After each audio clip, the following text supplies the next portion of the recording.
ఓం శాంతి. ఈరోజు మురళి 6/8/2026. మధురమైన పిల్లలారా, మేము చాలా చాలా మధురంగా అవుతాం. అందరినీ సుఖము మరియు ప్రేమపూరితమైన దృష్టితో చూస్తాం. ఎవరి నామరూపాలలోనూ చిక్కుకోము అని మీతో మీరే ప్రతిజ్ఞ చేసుకోవాలి. ఏమని ప్రతిజ్ఞ చేయాలి?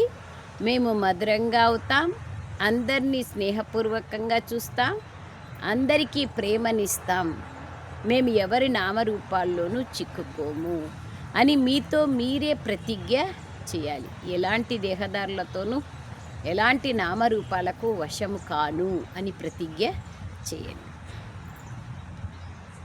ప్రశ్న: యోగము యొక్క సిద్ధి ఏమి? పక్కా యోగుల గుర్తులను వినిపించండి. యోగం ద్వారా లాభమేమి? పక్కా యోగుల గుర్తులేమి? నేను పక్కా యోగిని అంటే ఏం గుర్తులు? జవాబు: కర్మేంద్రియాలన్నీ పూర్తి శాంతిగా శీతలంగా అయిపోతాయి. ఇదే యోగం యొక్క సిద్ధి. ఏ కర్మేంద్రియాలు అలజడిలేకి రావు. కన్ను ఏది అవసరం లేదో అవి చూడదు, నోరు ఏది అవసరం లేదో అది మాట్లాడదు, ఏదంటే అది తినదు, మాట్లాడి అయ్యో ఎందుకు ఇట్లా మాట్లాడితేని అని పశ్చాత్తాపడదు, చెవులు పనికిరాని వినవు, చేతులు కాళ్ళు ఎక్కడికంటే అక్కడికి వెళ్ళవు. ఇవన్నీ కర్మేంద్రియాలు శాంతమైపోతాయి. ఏ వికారాల అంశవంశము కర్మేంద్రియాలతో బయటికి రాదు. ఆవేశంలో వచ్చి గట్టిగా మాట్లాడేది, పగ ప్రతీకార స్వభావాన్ని కలిగి ఉండేది, ఈర్ష్యా ద్వేషాన్ని కలిగి ఉండేది, ఇవన్నీ ఆటోమేటిక్గా లోపలుంటాయి. కానీ వాటి ద్వారా కర్మేంద్రియాల్లో చంచలత్వం వస్తుంది. అందుకయ్యే బాబా అంటారు, యోగం యొక్క సిద్ధి ఏమిటి అంటే కర్మేంద్రియాలన్నీ పూర్తి శాంతిగా శీతలంగా అయిపోతాయి. ఇదే యోగ శక్తి. పక్కా యోగి పిల్లలు కర్మేంద్రియాలు కొద్దిగా కూడా చంచలమవ్వవు. పక్కాగా ఉన్నారు యోగిగా అంటే వారి కర్మేంద్రియాలు కొద్దిగా కూడా చంచలం కావు. అంశ మాత్రము కూడా ఏ దేహదారి వైపు దృష్టి ఆకర్షించదు. ఏ దేహదారి వైపు. మధురమైన పిల్లలారా, ఇప్పుడు మీరు యువకులు కాదు, ఇది మీ వానప్రస్థవస్థ. మనమే కాదు, మొత్తం ప్రపంచమంతటికి బాల్యమున్న వాళ్ళకి కూడా ఇది వానప్రస్థవస్థనే. ఎందుకంటే సమయమే వాపస్ ఇంటికెళ్ళే సమయం. పాట: ప్రేయసీలారా మేల్కోండి, ఇప్పుడు కొత్త ప్రపంచం త్వరలో రానున్నది. జాగ్ సజనియా జాగ్ అబ్ నవయుగ్ ఆ రహా హై. ఇది హిందీ పాట. ఓం శాంతి. ఓం శాంతి బాబా. మధురాతి మధురమైన ఆత్మిక పిల్లలు పాటను విన్నారు. దీని అర్థం గురించి మీ హృదయంలో విచారసాగర మంథనం చేయాలి మరియు ఎంతో ఆనందాన్ని పొందాలి. ఏ పాట యొక్క అర్థంలో మనం వెళ్తే జ్ఞాన సహితంగా ఆనందం కలుగుతుంది. ఎందుకంటే కొత్త ప్రపంచం కోసం ఇవి కొత్త విషయాలు. ఈ కొత్త విషయాలు ఇప్పుడు వినాలి. ఎక్కడైనా చూడండి, ఎక్కడైనా పాట పైన సత్సంగం జరిగేది ఎక్కడైనా ఉందా చెప్పండి? ఈ ప్రపంచంలో ఎక్కడైనా పాట, అది కూడా నార్త్ సైడ్ వాళ్ళకైతే ఈ పాటలు విని ఉండే పాటలు, సినిమా పాటలు. ఇదేంది వీళ్ళు సినిమా పాట పెట్టుకొని సత్సంగం చేస్తారు అనుకుంటారు. దాని జ్ఞాన సహితమైన అర్థాన్ని బాబా మనకు తెలిపిస్తా అన్నారని వాళ్ళకి తెలియదు. అదే బాబా అంటున్నారు, ఎంత సింపుల్, హయ్యెస్ట్ జ్ఞానాన్ని సింప్లిఫై చేసి సహజాతి సహజంగా బాబా తెలిపిస్తారు. ఎక్కడన్నా చూస్తున్నారో చెప్పండి? రెడ్ లైట్ వేయడము, కళ్ళు తెరుచుకొని యోగం చేయడము, పాటల ఆధారంగా యోగం చేయడము, పరమాత్మ ప్రేమలో లవలీనం కావడము ఎక్కడా లేదు. చాలా ఆశ్చర్యమవుతుంది. ప్రప్రథమంగా ఇక్కడికి వచ్చిన, ఈ సంస్థలోకి వచ్చిన కొత్తల్లో మాకు అదే ఉండింది. రెడ్ లైట్ ఎందుకు వేసినారు, ఎదురుగా చూస్తూ ఉన్నారు, ఏం చూస్తూ ఉన్నారు. తర్వాత పాట పెట్టినారు, హిందీ పాట. దీని అర్థమేమి, వీళ్ళు కొత్తగా ఉందే ఇది అనిపించేది. ఆ విధంగా బాబా కొత్త ప్రపంచం కోసం కొత్త జ్ఞానం ఇస్తున్నారు. ఈ కొత్త విషయాలను ఇప్పుడు వినాలి. కొత్త ప్రపంచాన్ని మనుష్య మాత్రులు ఎవ్వరూ స్థాపించలేరని పిల్లలు ఇప్పుడు తెలుసుకున్నారు. మీరు ఈ విషయాలను ఇతరులకు వినిపించినప్పుడు ఇవి 5000 సంవత్సరాల నాటి విషయాలని, వీటిని మళ్ళీ కొత్తగా వినిపిస్తున్నామని మీరు భావిస్తారు. కావున పాతది కొత్తదిగా, కొత్తది పాతదిగా అయిపోతుంది. 5000 సంవత్సరాల క్రితం నాటి విషయాలను బాబా మళ్ళీ కొత్తగా వినిపిస్తారు. విషయాలవే బాబా ఎందుకు వినిపిస్తారు? కొత్త ప్రపంచ వారసత్వాన్ని పొందేందుకు. ఇందులో జ్ఞాన డ్యాన్స్ చేయాల్సి ఉంటుంది. ఏమన్నారు బాబా? జ్ఞాన డ్యాన్స్ అభిలాషతో చేయాలి. భక్తిలో ఎంతగానో నాట్యం చేస్తారు. చూడండి, ఇస్కాన్ వాళ్ళు చాలామంది సంస్థల్లో డ్యాన్స్ చేస్తూ ఉంటారు. శరీరంకి కర్మేంద్రియాలని కదిలిస్తూ ఉంటారు, డ్యాన్స్ చేస్తూ ఉంటారు. ఇక్కడ మనస్సు నాట్యం చేయాలా, శరీరం కాదు, జ్ఞాన నాట్యం చేయాలి. నలువైపులా తిరుగుతూ నాట్యం చేస్తారు. జ్ఞాన నాట్యం చాలా సహజమైనది. అందులో కర్మేంద్రియాలు ఎంతో తిరుగుతూ ఉంటాయి, ఎంతో కష్టపడాల్సి ఉంటుంది. కానీ ఇక్కడ కేవలం లోపల జ్ఞాన నాట్యం నడుస్తూ ఉంటుంది. అక్కడ ముసలోళ్ళు చేయలేరు కదా. ఇక్కడ స్థూలమైన విషయం కాదు కదా, సూక్ష్మమైన జ్ఞానం యొక్క విషయం మనస్తో చేసే నాట్యం ఇది. సృష్టి చక్రం ఎలా తిరుగుతుంది అన్న జ్ఞానం బుద్ధిలో ఉంది. ఇందులో కష్టమేమీ లేదు, స్మృతిలోనే శ్రమ ఉంది. చాలామంది పిల్లలు ఫెయిల్ అయిపోతూ ఉంటారు, ఎక్కడో ఒక దగ్గర కింద పడిపోతూ ఉంటారు. అన్నింటికన్నా ముఖ్య విషయం నామరూపాలలో ఎప్పుడూ చిక్కుకోకూడదు. బాబా ఏమంటున్నారు? ఎవరి నామరూపాల్లోనూ చిక్కుకోకూడదు. ఫెమిలియారిటీ అనేది ఉండకూడదు. స్త్రీ పురుషులు కామానికి వశమై నామరూపాలలో చిక్కుకుంటారు కదా. క్రోధం వల్ల నామరూపాల్లో చిక్కుకోరు. ఇది మొట్టమొదటి విషయం. దీనిలో చాలా జాగ్రత్త పడాల్సిన అవసరం ఉంది. ఎవరి నామరూపాల్లోనూ చిక్కుకోకూడదు. స్వయాన్ని ఆత్మగా భావించాలి. ఆత్మలైన మనం అశరీరీగా ఇక్కడికి వచ్చాం. ఇప్పుడు మళ్ళీ వాపస్ అశరీరీగా వెళ్ళాలి. శరీరాన్ని ఇక్కడే వచ్చి తీసుకున్నాం, మళ్ళీ ఇక్కడే ఈ శరీరాన్ని వదిలేసి నేను జ్యోతిస్వరూపమైన ఆత్మ వాపస్ ఇంటికి వెళ్ళాలి. అదే బాబా అంటున్నారు. అశరీరీగా వచ్చారు, అశరీరీగా వెళ్ళాలి. ఈ శరీర అభిమానాన్ని వదలాలి. నామరూపాలలో చిక్కుకునే రోగం చాలా చెడ్డది. బాబా పిల్లలని అప్రమత్తం చేస్తారు. చాలామంది ఈ విషయాన్ని అర్థం చేసుకోరు. నామరూపాలలో చిక్కుకున్నావని బాబా అనవసరంగా నన్ను అంటున్నారు అని భావిస్తారు. చూసినారా ఏమంటున్నారు? బాబా కాలంలోనే అట్లా వాళ్ళు ఉన్నారు. మాకేం లేదు, నామరూపాల్లో వశమేం కాలేదు మేము అంటారు. అంటే ఆ రియలైజేషన్ కూడా లేదు. ఎప్పుడూ మనము పర్టికులర్గా ఒక వ్యక్తితోనే మాట్లాడతాము, ఒక వ్యక్తితోనే వ్యవహారం చేస్తాము, ఒక వ్యక్తితోనే పర్సనల్ లేన్దేన్ చేస్తాము అంటే నామరూపాల ఫెమిలియారిటీ ఉందనే కదా. అది చాలా కేర్ఫుల్గా ఉండాలి. చాలామంది ఈ విషయాన్ని అర్థం చేసుకోరు. నామరూపాల్లో చిక్కుకున్నావని బాబా మమ్మల్ని అనవసరంగా అంటున్నారు అంటారు. అనవసరంగా ఎందుకంటారు?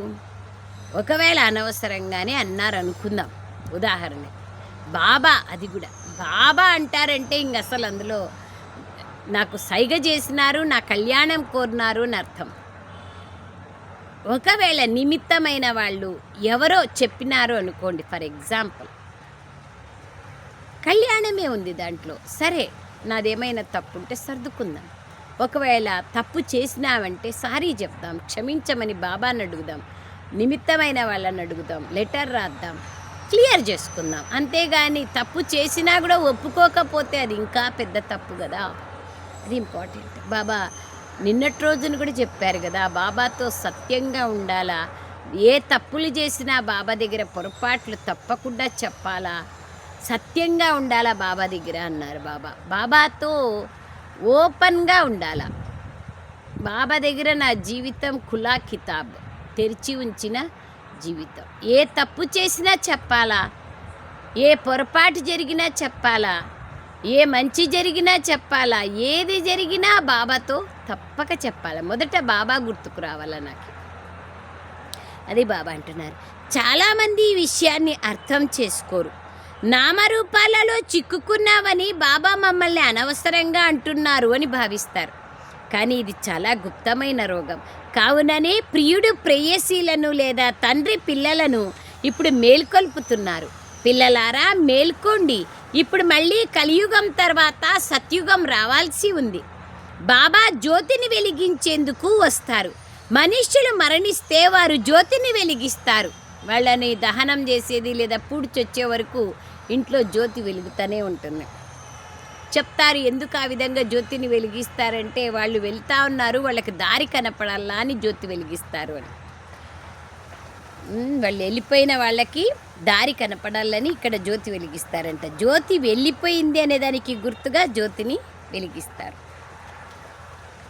మళ్ళీ ఆ దీపము ఆరిపోకూడదని ఆలోచిస్తారు.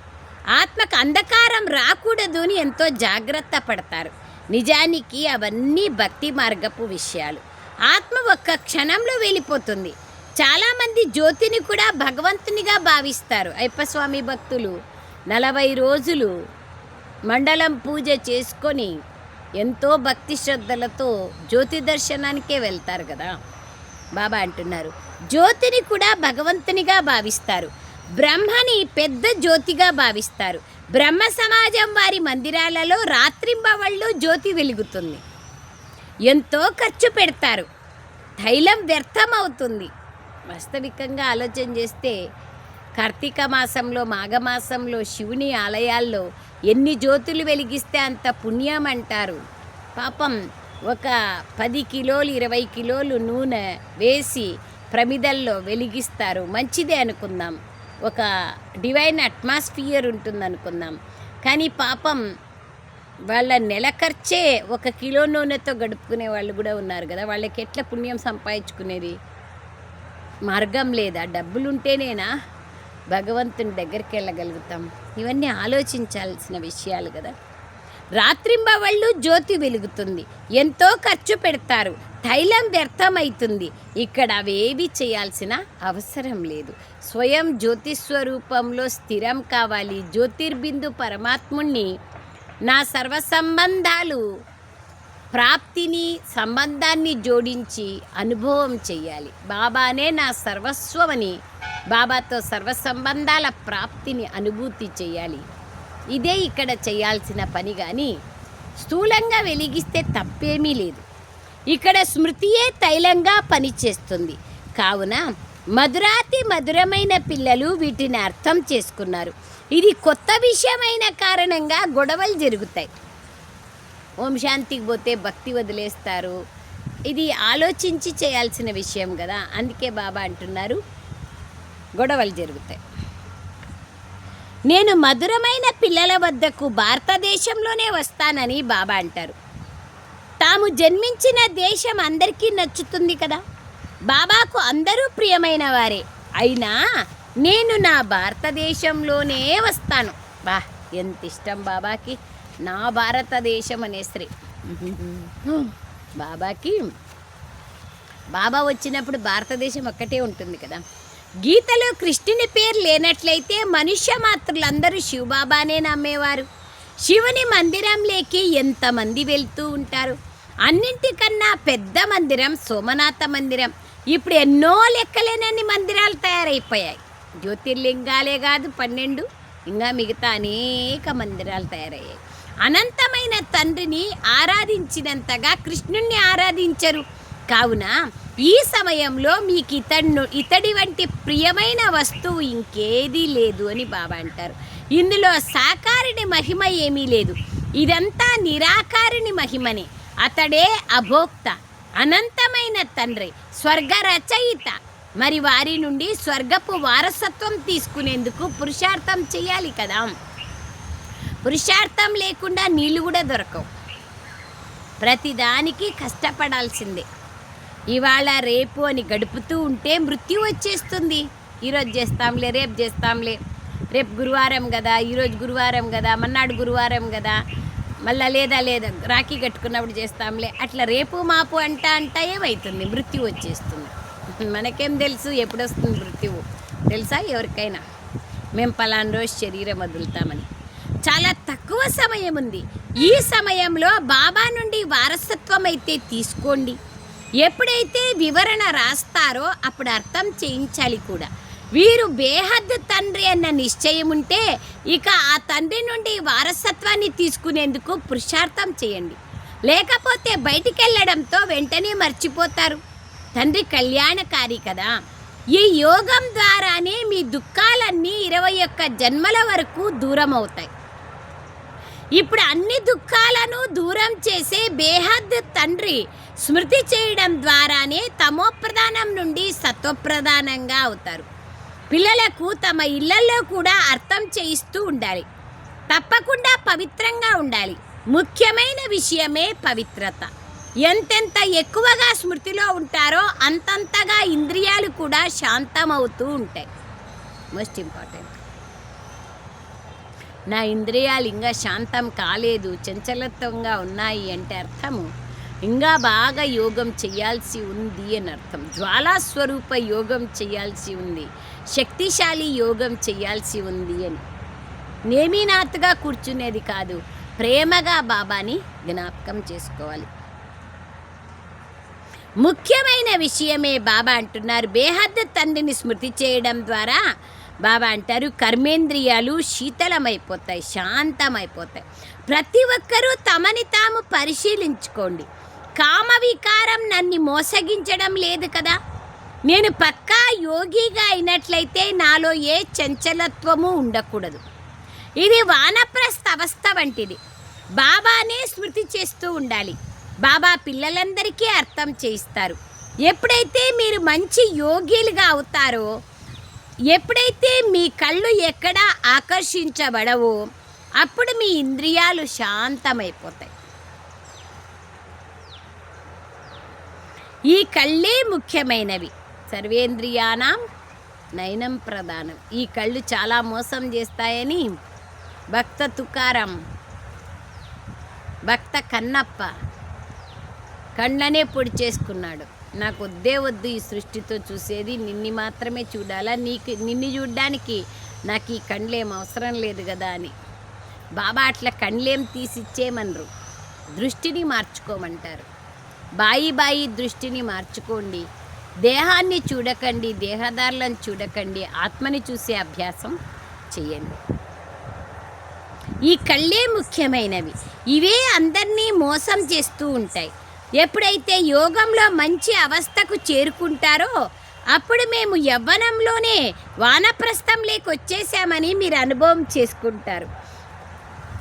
కామం మహాశత్రువు కావున మిమ్మల్ని మీరు పరిశీలించుకోండి. ఎంతెంతగా స్మృతిలో ఉంటారో అంతగా కర్మేంద్రియాలు శాంతమైపోతాయి. స్వభావం చాలా మధురంగా అయిపోతుంది. నేను ఇంతకుముందు ఎంత కఠినంగా ఉండేవాడిని, ఇప్పుడు ఎంత మధురంగా అయిపోయాను అని మీరు అనుభవం చేసుకుంటారు. బాబా ప్రేమసాగరుడు కదా. కావున పిల్లలు కూడా అలా అవ్వాలి. అందరితో ప్రేమపూర్వక దృష్టి ఉండాలి. ఎవరికైనా దుఃఖం ఇచ్చినట్లయితే దుఃఖిస్తూ మరణిస్తారు. చాలా మధురంగా అవ్వాలి. నేను రూపము మరియు సుగంధాన్ని కలిగి ఉన్నాను కదా అని బాబా అంటారు. బాబా నుండి ఎన్ని అమూల్య జ్ఞాన రత్నాలు లభిస్తున్నాయి. వాటి ద్వారా మీరు మీ జోలిని నింపుకుంటూ ఉంటారు. కానీ వారు భక్తిలో శంకర్ని వద్దకు వెళ్ళి తమ జోలిని నింపండి అని కోరుతారు. శంకరుడు జోలిని నింపేవాడు కాదని వారికి తెలియదు. జ్ఞాన సాగరుడైన బాబా పిల్లలైన మన జోలిని జ్ఞాన రత్నాలతో నింపుతున్నారని మీరు అర్థం చేసుకున్నారు. మీరు రూపము మరియు సుగంధము కలిగిన వారు. ప్రతి ఒక్కరి ఆత్మ రూపము మరియు సుగంధం కలిగినది. రూపం అనగా ఆత్మీయ రూపం, సుగంధం అనగా సద్గుణాల సుగంధం. నేను ఎన్ని జ్ఞాన రత్నాలను ధారణ చేశాను. ఎంతగా జ్ఞాన నాట్యాన్ని చేస్తున్నాను అనగా జ్ఞాన రత్నాలను దానం చేస్తున్నాను అని మిమ్మల్ని మీరు పరిశీలించుకోండి. అర్థమైందా? నిన్న కూడా ఎన్ని పరిశీలించుకోమని చెప్పారు. ఎవరి అవగుణాలని చూడడం లేదు కదా, చూసే తప్పు చేయడం లేదు కదా, చూసిండే పాపాన్ని 10 మందికి వర్ణించి ఇంకా పాపాన్ని వృద్ధి చేసుకోవడం లేదు కదా, పరచింతన చేయడం లేదు కదా. ఎంత సమయం బాబాని గుర్తు చేసుకుంటున్నాను, ముళ్ళు నుంచి పుష్పాలుగా అయినానా, మీ హృదయంతో మీరు ప్రశ్నించుకోండి అని బాబా చెప్పడం జరిగింది. సో మనకి ఒక్కొక్క రోజు ఒక్కొక్క విషయం చాలా చాలా చాలా గంభీరంగా సేవ గురించి ఎన్ని విషయాలు చెప్పినారు. ఎవరే మన దగ్గరికి రాని ఖాళీగా వెళ్ళకూడదు. వాళ్ళకి ఏదో ఒక జ్ఞానదానం ఇచ్చి పంపించాలి. ఆ ఆత్మలకి భగవంతుడు వచ్చినారు, భగవంతుడు ఎవరు, మన జీవితం ఎలా మారాలా అనే విషయాలను వాళ్ళకు తెలియచేయాలి. కూరగాయలు వాళ్ళు వచ్చినా, వాళ్ళు వచ్చినా, ఎవరొచ్చినా వాళ్ళకు జ్ఞానం అనేది చెప్పాలి. జ్ఞానం చెప్పే అలవాటు మనలో ఉండాలి. అనగా జ్ఞాన రత్నాలను దానం చేస్తున్నాను అని మిమ్మల్ని మీరు పరిశీలించుకోండి. అన్నింటికన్నా మంచి రత్నం, జ్ఞాన రత్నాలలో మంచి రత్నం మన్మనాభవ. బాబాను స్మృతి చేయడం ద్వారా బాబా వారసత్వాన్ని పొందుతారు. ఏ విధంగా బాబాలో జ్ఞానం నిండి ఉందో అలాగే బాబా పిల్లలని కూడా తన సమానంగా తయారు చేస్తున్నారు. గురువులు కూడా తమ సమానంగా తయారు చేస్తారు. వీరు బేహద్దు తండ్రి, వీరి రూపము బిందు స్వరూపం, మీ రూపం కూడా బిందువే. మిమ్మల్ని తన సమానంగా జ్ఞాన సాగర్లుగా బాబా తయారు చేస్తున్నారు. ఎంతగా ధారణ చేస్తారో మరియు ఇతరులకు చేయిస్తారో అంతగా ఉన్నత పదవిని పొందుతారు. వారు అర్థం చేసుకుంటారు. అనేకుల కళ్యాణకారులుగా అయినట్లయితే అనేకుల ఆశీర్వాదం లభిస్తుంది. అనేక ఆత్మలకి బాబా యొక్క జ్ఞానం ఏదో ఒక కారణే ఇస్తూనే ఉండాలి. బాబా కూడా రోజు సేవ చేస్తారు కదా. ఈ గుల్జార్ బిడ్డ ఎంత మధురంగా అర్థం చేయిస్తుంది. తానంటే అందరికీ ఇష్టం. ఇటువంటి బ్రాహ్మణి మాకు లభించాలి అని అందరూ అంటారు. ఒక్క బ్రాహ్మణి అన్ని చోట్లకు వెళ్ళలేదు కదా.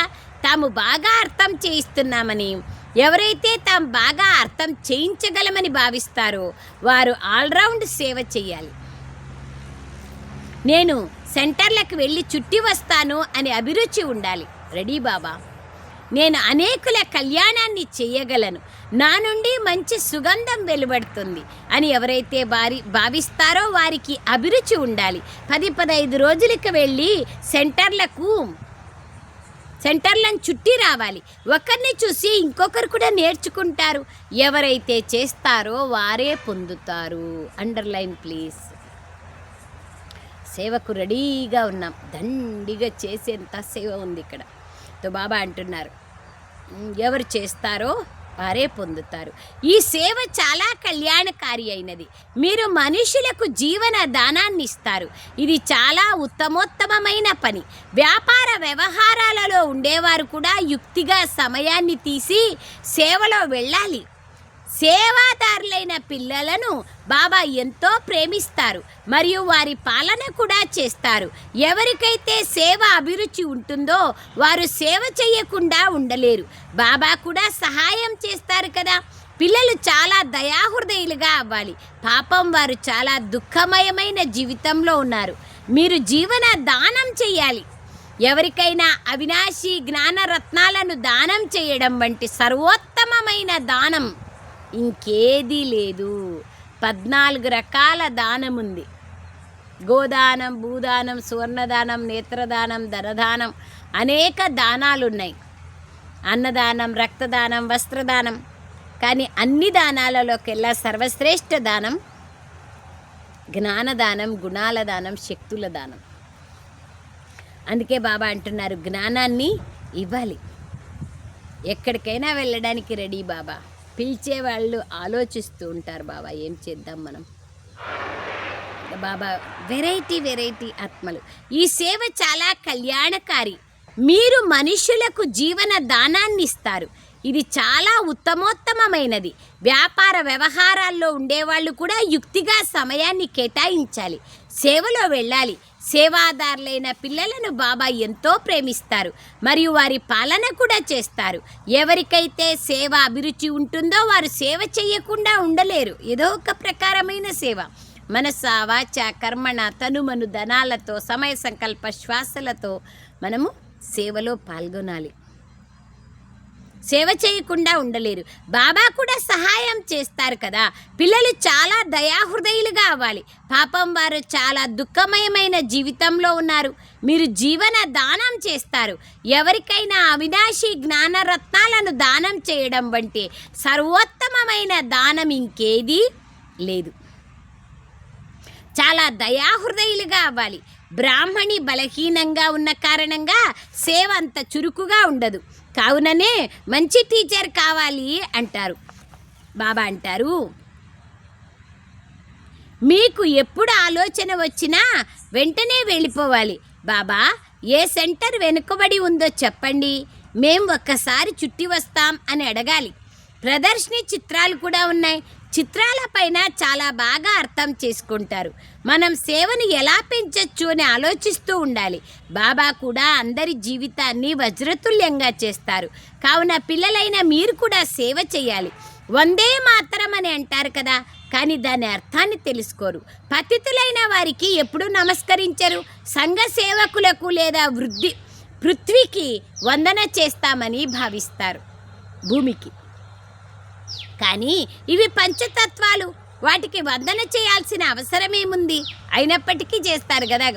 గోమాత, భూమాత, గంగాదేవి, నీళ్లను గంగాదేవి అంటారు, పూజ చేస్తారు. ఎందుకంటే అంతిమంలో ఈ పంచతత్వాలు మనకు సహాయం చేసినాయి కదా. లాస్ట్లో శవాలు గుట్టలు గుట్టలు ఉన్నప్పుడు భూకంపం వచ్చి భూమి అంతా లోపలికేసేసుకుంటుంది, మంచి ఎరువుగా మారిపోతుంది. సముద్రం ఒక్క అల తీసుకొని వచ్చి కంప్లీట్గా తీసుకొని పోతుంది. ఆ విధంగా సో బాబా అంటున్నారు, వాటికి వందన చేయాల్సిన అవసరమేముంది? పంచతత్వాలతో నిర్మితమైన శరీరాన్ని పూజించడం అంటే భూత పూజ చేయడమే. శివబాబాకు తన శరీరం లేదు. వారి పూజ అన్నింటికన్నా ఉత్తమమైనది, మిగిలినది మధ్యమమైనది. ఈ రోజుల్లో మనుషులను కూడా పూజిస్తూ ఉంటారు.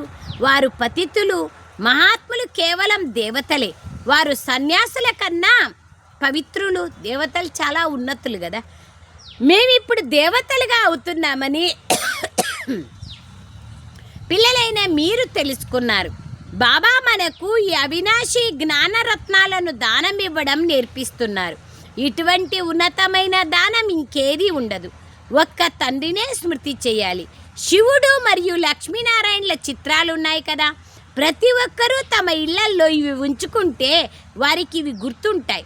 శివబాబా మనల్ని లక్ష్మీనారాయణలుగా తయారు చేస్తున్నారు. ఈ సమయంలో మీరు అలా అవుతున్నారు. స్వర్గ రచయిత ఒక్క శివబాబానే. సత్యుగంలో వారసత్వాన్ని ఇవ్వరు కదా.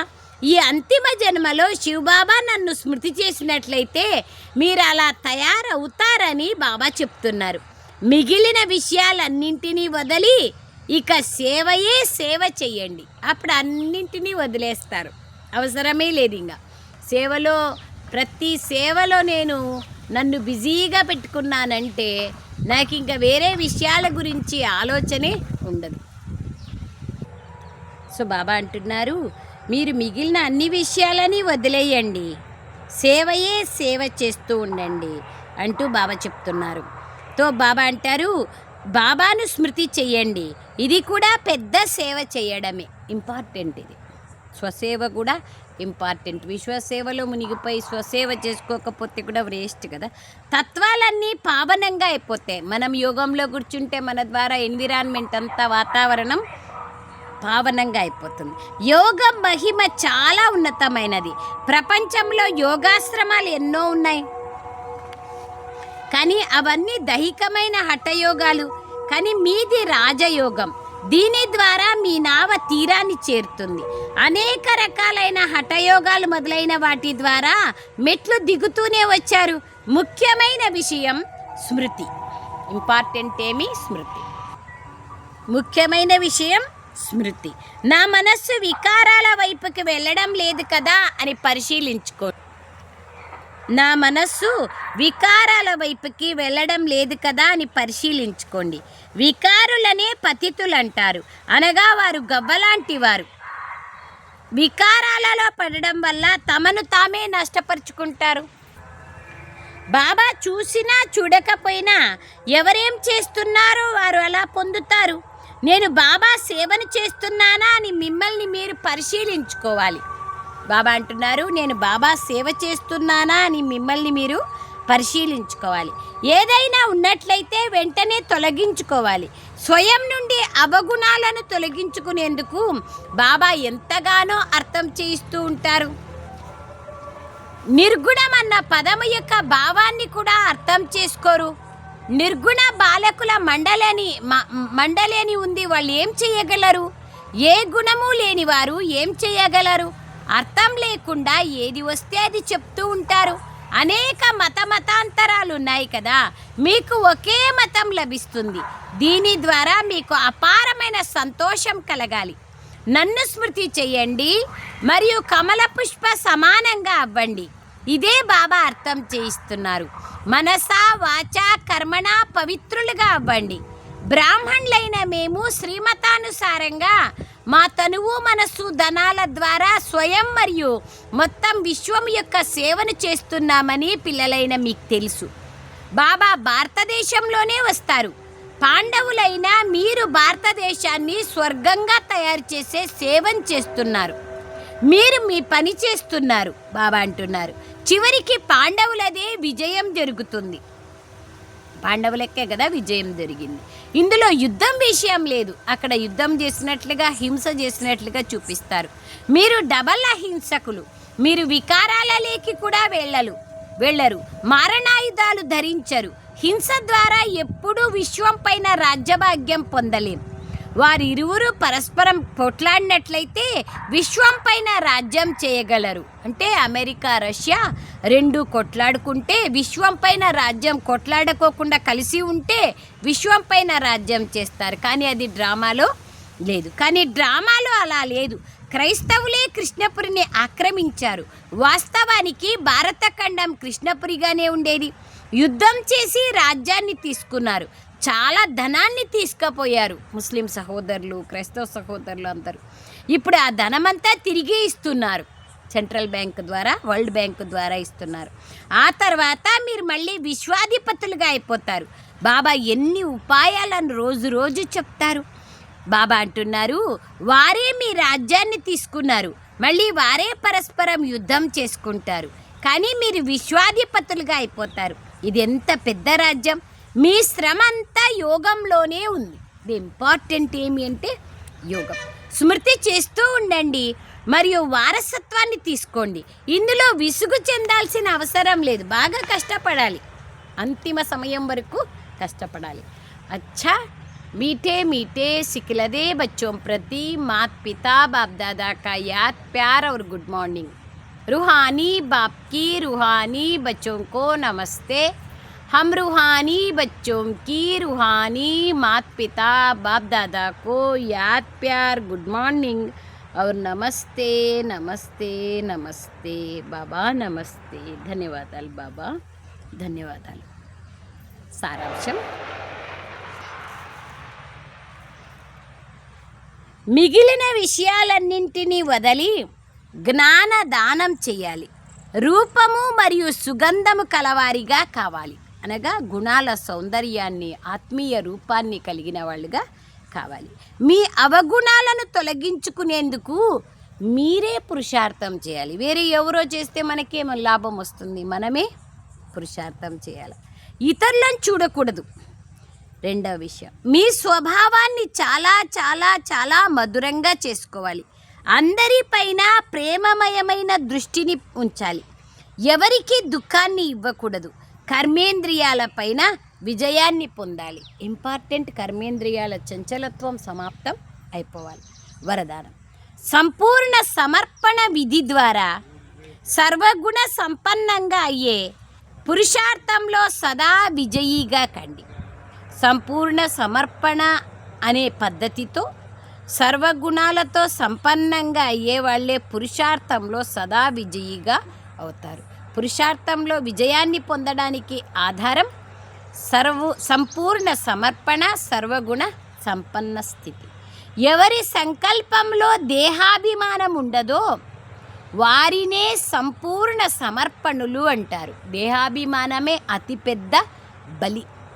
దేహ భావాన్ని కూడా అర్పణ చేసేయండి. నేను ఫలానాను, ఈ సంకల్పం కూడా అర్పణ చేసి సంపూర్ణ సమర్పణులుగా అయ్యేవారు సర్వగుణాలలో సంపన్నంగా అవుతారు. సంపూర్ణ సమర్పణ, నేను ఫలానా అనేది కూడా సమాప్తం అయిపోవాలి. వారిలో ఏ గుణము యొక్క లోటు ఉండదు. ఎవరైతే సర్వసమర్పణ చేసి సర్వగుణ సంపన్నంగా సంపూర్ణులుగా అయ్యే లక్ష్యాన్ని ఉంచుతారో అటువంటి పురుషార్థులకు బాబ్దాదా సదా విజయీభవ అనే వరదానాన్ని ఇస్తారు. ఆటోమేటిక్గా లభిస్తుంది వాళ్లకు. ఎవరైతే సంపూర్ణ సమర్పిత బుద్ధితో, విశ్వాసంతో ఒక్క బాబా పైన ఒకే బలం, ఒకే ఆధారంతో ఉంటారో వారికి విజయం తప్పక లభిస్తుంది. స్లోగన్: మనస్సుని వశంలో ఉంచుకునేవారే మన్మనాభవులుగా కాగలరు. మనస్సుని వశంలో ఉంచుకునేవారే మన్మనాభవంగా ఉండగలరు. అవ్యక్త ప్రేరణ: అపవిత్రత బీజాన్ని సమాప్తం చేసి సంపూర్ణ స్వచ్ఛంగా కండి. వివరణ: పవిత్రతకు లేదా అపవిత్రతకు కారణం స్మృతి. వీరు దేవి అన్న స్మృతి ఉన్నట్లయితే ఆ స్మృతి దృష్టి మరియు వృత్తిని పవిత్రంగా తయారు చేస్తుంది. నేను దేవతను, భవిష్యంలో కాబోయే దేవతను, వర్తమానంలో బాబా యొక్క విశేషాత్మను, బ్రాహ్మణ కుల భూషణుణ్ణి స్వమానంలో ఉంటే అప్పుడు ఏమవుతుంది? అపవిత్ర దృష్టి వృత్తి సమాప్తమైపోతుంది. వీరు స్త్రీలు, వీరు పురుషులు అనే స్మృతి కూడా ఉండకూడదు. స్త్రీ పురుషులు అనేది డ్రెస్ మాత్రమే కదా శరీరానికి. వృత్తి దృష్టిని అపవిత్రత వైపు లాగుతుంది. స్త్రీ పురుష దృష్టి అపవిత్రత వైపు లాగుతుంది. ఇక్కడ రూపాన్ని చూస్తారు మరియు అక్కడ ఆత్మీయతను చూస్తారు. చూడండి, ఈ ఆత్మలో ఎన్ని గుణాలు ఉన్నాయి, బాబా ఎట్లా ఈ ఆత్మని తన బిడ్డగా చేసుకున్నారు అని చూస్తారు. అచ్చా, ఓం శాంతి. ధన్యవాదాలు బాబా.